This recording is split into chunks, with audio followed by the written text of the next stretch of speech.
Við ætlum að líta þá á nokkur svona nytsamleg atriði sem tengjast því að stjórna skákmóti eða taflmennsku í kennslustund og þessi tvö atriði, þessar pörunarleiðir, allir við alla og svo Monrad eins og við köllum það.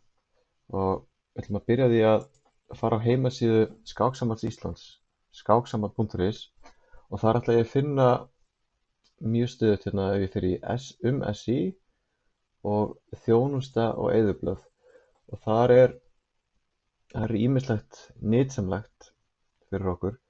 Hér stendur mótstöflur og þar undir hér má nálgast upplýsingar allir við alla, ýmsar töflur og svo Monrad spjöld.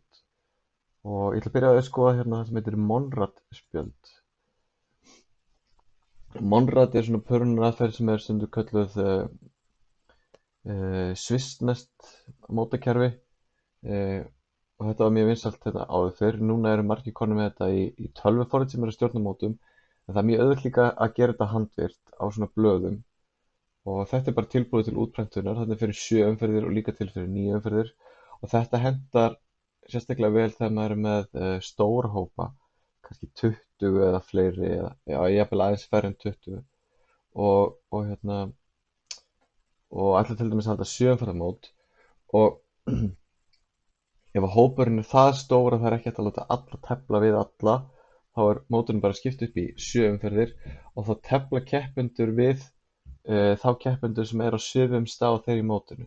Þannig að sá sem er með 2 vinninga eftir 4 umferðir teflir mjög líklega við einhvern sem er á svipuðum stað í mótinu. Þannig að við erum alltaf að tefla við andstæðingar sem eru svipaðir í getu og við sjálfur. Efstu menn tefla saman og neðstu tefla saman, og þá svona jafnast þetta út.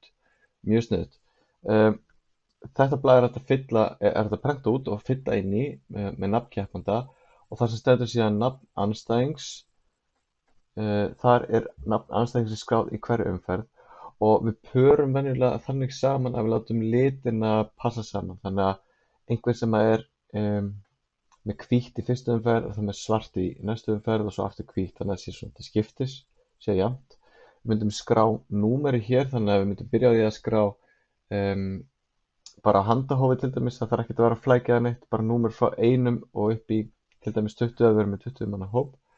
Og svo er þetta að byrja á því að láta til dæmis 1 og 2 tefla saman, 3 og 4 tefla saman, 5 og 6 tefla saman, eða hafa þannig að 1 og 20 tefla saman og 2 og 19 tefla saman í fyrstu umferð. Skrá bara litina á handahófi, eða þá að láta þann sem meira númer frekar hafa hvítt. Og síðan þegar líður á mótið þá reynum við að láta para þeim saman sem eru með svipað marga vinninga. Þannig að eftir eina umferð þá látum við þá sem að hafa unnið í fyrstu umferð tefla saman í næstu umferð, og þeir sem að töpuðu í fyrstu umferð tefla saman næst. Eftir 2 umferðir þá eru þeir sem konur með 2 vinninga og tefla þeir innbyrðis, þeir sem eru með 1 vinning tefla innbyrðis og svo framvegis. Og þetta er gert svolítið handvirkt og maður er mjög fljótur að fá tilfinningu fyrir hvernig besta par eru saman. Aðalreglan er svo að við teflum aldrei tvisvar við sama andstæðinginn. Það er aðalatriðið. Og þetta er mjög hentugt ef maður er með stóra hópa. En eins og ég segi, það er til pörunarforrit fyrir þetta í tölvu, og það er ennþá auðveldara að nota þau. Það er mjög gott forrit sem heitir Swiss Manager, sem er ókeypis og hægt að ná í á netinu, og til fleiri forrit. En þetta er svona handtækt að hafa þetta til taks. Annað sem við ætlum að líta á er á heimasíðu Skáksambandsins og kallast Allir við alla, og það er mjög nytsamlegt líka. Ef ég fer hérna inn, hér með nálgast upplýsingar Allir við alla, ýmsar töflur, og þetta hér er Excel-skjal sem ég ætla að opna hér í Excel, og þetta er eitthvað komið upphaflega frá Svíum að ég held. Og hér er sem sagt mótatöflur fyrir keppendur sem eru alveg 4 og upp í 24, og þetta er mjög sniðugt. Bæði fyrir mjög litla hópa, eins og sjáðu, fyrir 4 keppendur, jafnvel bara fyrir 3 keppendur, og svo líka alveg upp í mjög stóra hópa. En þetta þýðir að allir tefla við alla, þannig að umferðirnar eru þá orðnar mjög margar ef við erum með mjög stóra hópa. En þetta hentar sérstaklega vel þegar við erum til dæmis að kenna heilum bekkjum eða hópum sem erum að hitta aftur og aftur, til dæmis í kennslustundum.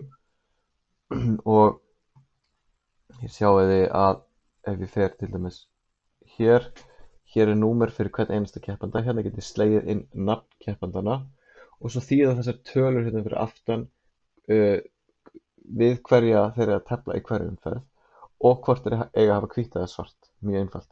Ef við kíkjum hérna á númer 6 umferðarmót. Hérna erum við búin að slá inn nokkur handahófskennd nöfn og ég ætla að útskýra fyrir ykkur hverjir tefla saman í hverju umferð. Hérna eru sem sagt nöfnin á keppendunum, hérna með vinstra megin.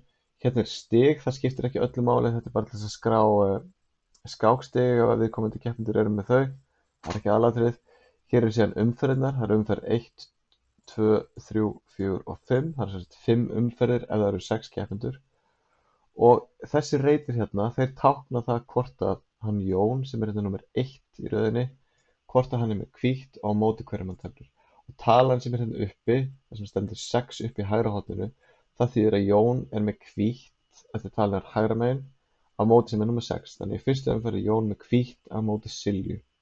Þetta sjáum við að það Silja sem er nummer 6, hún er með svart, reyturinn er svona dökkur, á móti þeim sem er nummer 1, af því að það er uppi í vinstra horninu. Þannig að þau tefla saman í fyrstu umferð. Gunna hefur hvítt á móti Einari, Siggi hefur hvítt á móti Margréti. Þannig að þannig er þetta í fyrstu umferð. Svo skráum við, ef að Jón vinnur Silju, þá skráum ég 1 hjá honum og þá 0 hjá Silju. Og ef að Gunna vinnur Einar, þá kemur 1 hér og 0 hér og svo framvegis. Og svo í næstu umferð þá teflir Jón á móti Gunnu og Jón hefur aftur hvítt af því að talan er uppi hægra megin. Siggi hefur svart á móti Einari og Margrét hefur svart á móti Silju. Þetta er mjög þægileg til þess að stjórna skákmóti þar sem allir tefla við alla í bæði litlum og stórum hópum. Þetta fer að vera svolítið stórt skákmót ef að keppendafjöldin fer að verða til dæmis 10 keppendur. Það eru umferðirnar 9, það eru 12, umferðirnar orðnar 11 og þá fer þetta að taka þetta langan tíma og þá getur við að skipta mótinu upp kannski nokkra daga. Það hentar ágætlega að vera með til dæmis 20 nemenda hóp í skóla, bara heilan bekk. Þá getur við að byrja á skákmóti bara í fyrsta tímanum, skráð bara allan nemendalistan hérna inn vinstra megin og svo bara byrja á fyrstu umferð. Við náum kannski að tefla 1, 2, 3 umferðir í hverjum skáktíma eða hvað það er. Og svo bara höldum við áfram mótið í skáktímanum eftir það og við getum verið með skákmót sem við erum að keyra á margra vikna tímabili, kannski margra mánaða tímabili. Þannig að þetta er mjög sniðugt fyrir það. Og svo sjáum við hérna lengst til hægri það stendur 4, 2-föld, 6, 2-föld og þetta er, ef við erum með mjög litla hópa, kannski 4 keppendur eða 6 keppendur, þá getum við lengt mótið og haft 2-falda umferð. Og þá virkar þetta þannig að hver keppendur teflir 2 sinnum við hina keppendurna bæði með hvítt og svart.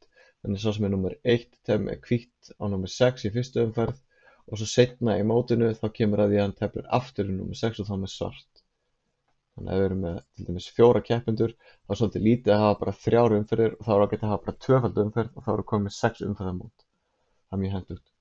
Ef við erum með hóp af keppendum eða nemendum þar sem er oddatala, til dæmis 19 manna hóp, ef við erum með 20 manna svona umferðarspjald, og þá þurfum við að skrá 20. keppandan sem yfirsetu. Og í gamla daga var þetta stundum kallað skotta, að lenda á móti skottu þýddi að maður var bara í pásu í þeirri umferð, bara í fríi, og þá fær maður bara fría vinning fyrir það.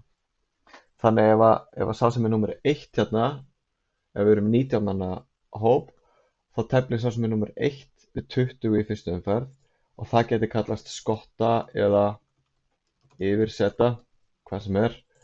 Þannig að sá sem er nummer 1 teflir við 20 og þá er hann bara í pási þeirri umferð, þá fær hann bara sjálfkrafa vinning fyrir það, yfirsetan fær 0 og svo bara í næstu umferð þá er sá sem er nummer 11, hann teflir við yfirsetuna, hann er það í pási þeirri umferð. Þannig að það flækir málun ekki neitt þó við séum með 8 tölahóp, bara alltaf 1 sem er í pási í hverju umferð. Ég vona að þetta sé nytsamlegt fyrir ykkur og ég hvet ykkur til þess að kíkja á heimasíðu Skáksambandsins og skoða það sem er í boði þar, margt mjög nytsamlegt.